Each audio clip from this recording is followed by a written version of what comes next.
Leo njiwa nimekuja na ujumbe kutoka safari ya mbali. Nimekuja na ujumbe mahususi kwa wapenzi wa soka nchini Tanzania. Katika ulimwengu wa soka, kuna wakati matokeo ya uwanjani yanakuwa makubwa zaidi ya mabao yanayofungwa. Kuna wakati juhudi, jasho na uzalendo wa wachezaji unagusa mioyo ya mashabiki kiasi kwamba kikombe kinakuwa ni ziada tu. Hiki ndicho kilichofanywa na vijana wa timu ya taifa ya Tanzania chini ya umri wa miaka 17, yani under 17, ambao wameweka historia kubwa ya kutinga hatua ya fainali katika michuano wanaoshiriki hivi sasa. Kama taifa tunasimama kidete, tukiwa tumeweka mikono yetu vifuani, tukiwaangazia ninyi kwa tabasamu la heshima na fahari kubwa sana. Ujumbe wetu mkuu kwenu ni neno moja tu: hakika hatuwadai hata tone. Ama hakika mlipoondoka nchini kuelekea katika michuano hii, mlibeba matumaini ya mamilioni ya Watanzania. Hamkwenda kama washiriki tu, bali mlienda kama wapiganaji. Kila mchezo mliocheza, kuanzia hatua ya makundi hadi nusu fainali, mmeonyesha maana halisi ya nidhamu ya michezo na kiu ya ushindi. Hata kufika fainali si jambo dogo tu, kwani matokeo ya kazi ngumu ya kujitolea na upendo wa dhati kwa jezi ya kijani, njano na bluu pamoja na nyeusi yalikuwa ni makubwa sana. Hakika mmetupa burudani, mmetuheshimisha, na kikubwa zaidi, mmetufanya tuamini kuwa kesho ya soka la Tanzania ipo katika mikono salama.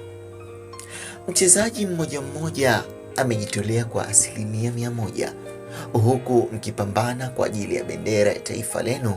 Hamkuogopa ukubwa wa wapinzani wenu, badala yake mliingia uwanjani mkiwa na ari, huku mkiwa kifua mbele na mioyo ya kishujaa.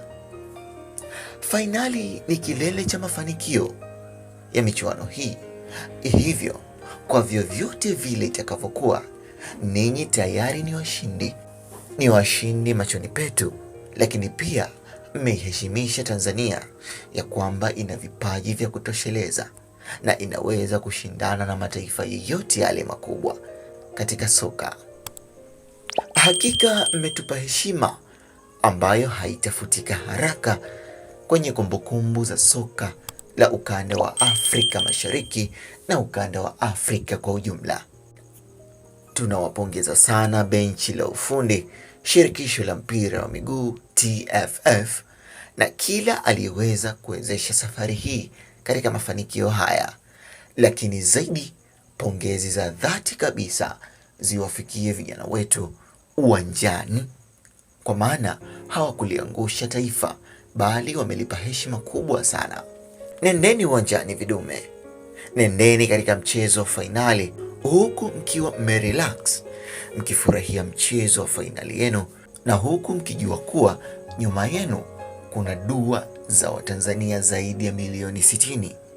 Chezeni jihadi, chezeni kwa kujiamini, kwa sababu kazi kubwa mmeshaimaliza. Hata iweje, mmeandika kurasa mpya ya dhahabu katika historia ya soka letu. Asanteni sana vijana wetu, hakika hatutawadai. Kila raheli. Msomaji wa makala hii ni mimi Shadrack Samuel, na kusihi tu usiache kufuatilia Prox Media kwa ajili ya habari zinazojiri kwa wingi zaidi.